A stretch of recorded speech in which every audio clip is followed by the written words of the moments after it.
Alarm bells have been ringing from environmental authorities over the likelihood of flooding from this year's heavy rainfalls.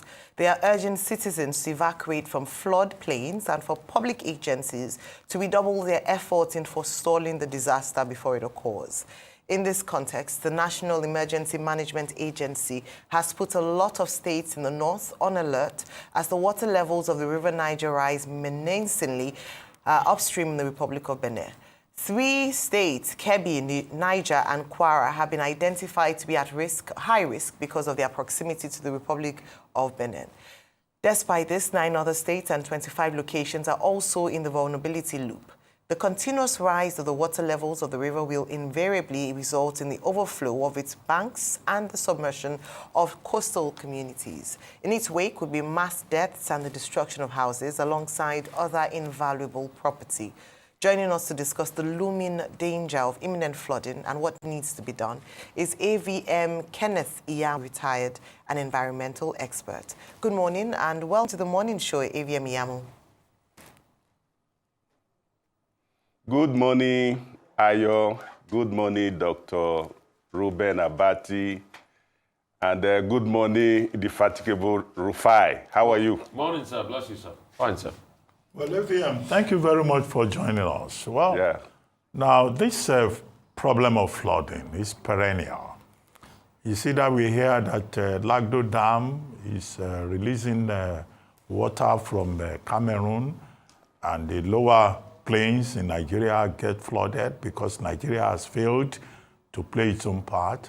Or is the meteorological agencies informing us that, look, there'll be flooding in every year, almost about 25, 21 states, the River Niger basin and the Benue Trough, you know, every year they do it, they tell us.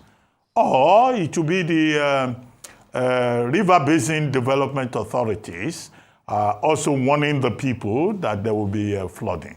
But every year is the same story, the same tragedy, the same inaction on the part of the people who will refuse to listen to advice that they should, you know, relocate to upper plains, on the part of government that will never play its own part to protect the people. Now, what do we need to do? Because this story is too familiar. Every year we come here and wring hands, and experts will come and lament. What do we need to do? That's my question. Thank you. Thank you, Dr. Abati.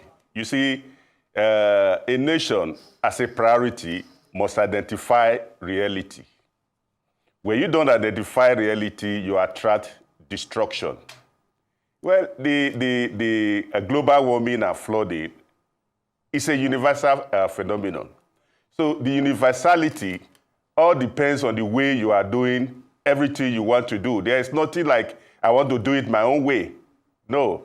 There's no one way of doing anything, but there are few bad ways of doing it. And when you restrict dealing with environmental issue to one option, that ill-conceived policy come at a cost. Because the mistake, the unpreparedness and everything will be borne by these already burdened citizens of Nigeria who are already there.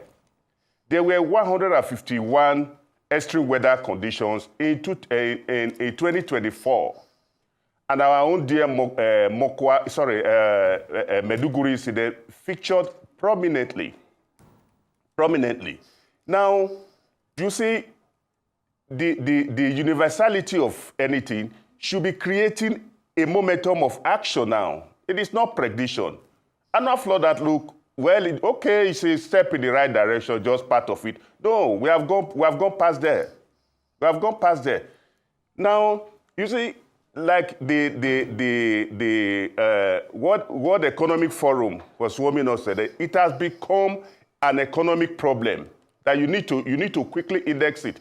Because you mentioned Lago Dam. If we go there, we have 340 dams in Nigeria, and there are 117 million of them in the world.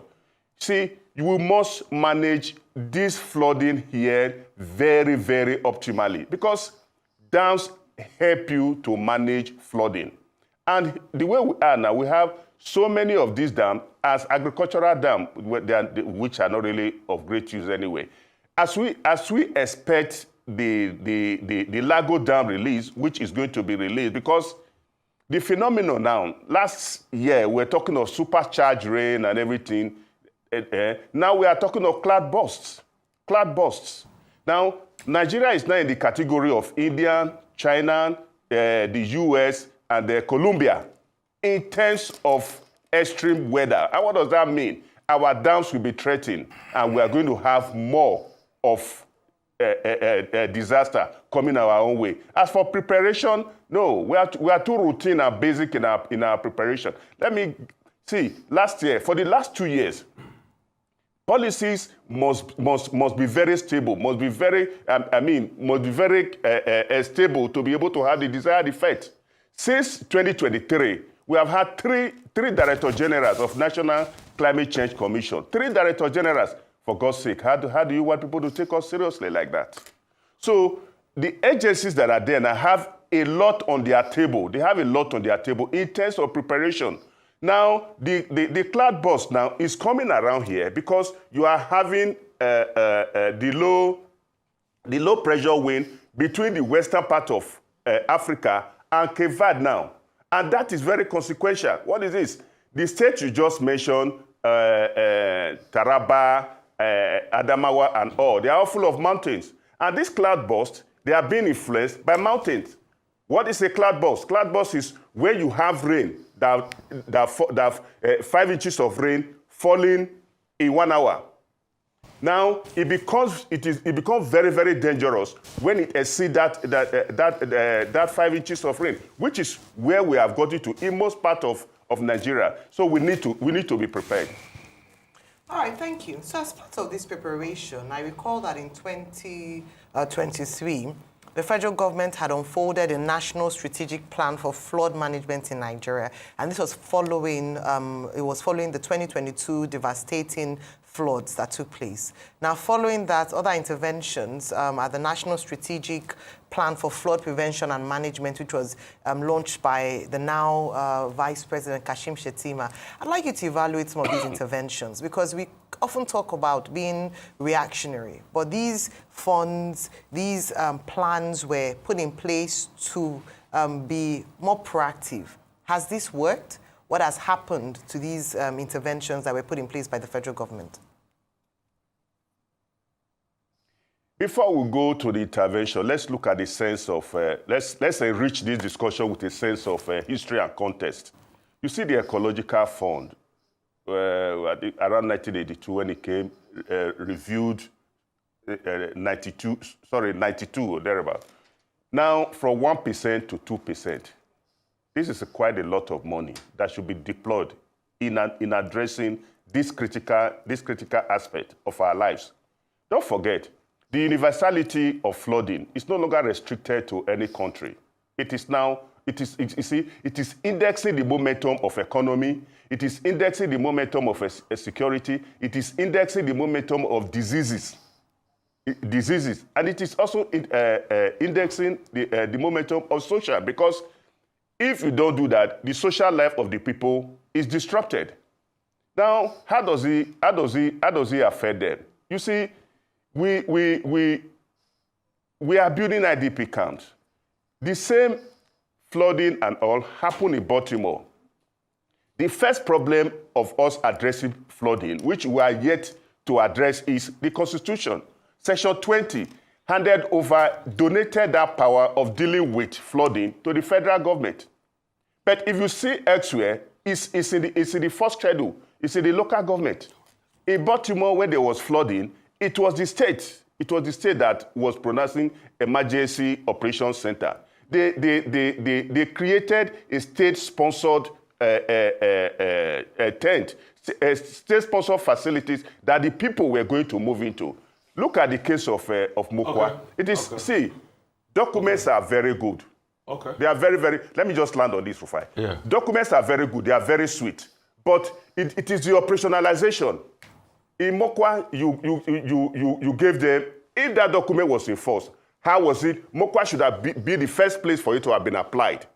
There you went, gave them 2 billion. What is 2 billion to 3,000 people? What do you get from there? Okay, real quickly. If you discount corruption and discount what they will not need, after that, 2 billion become very, very consequential. Yes.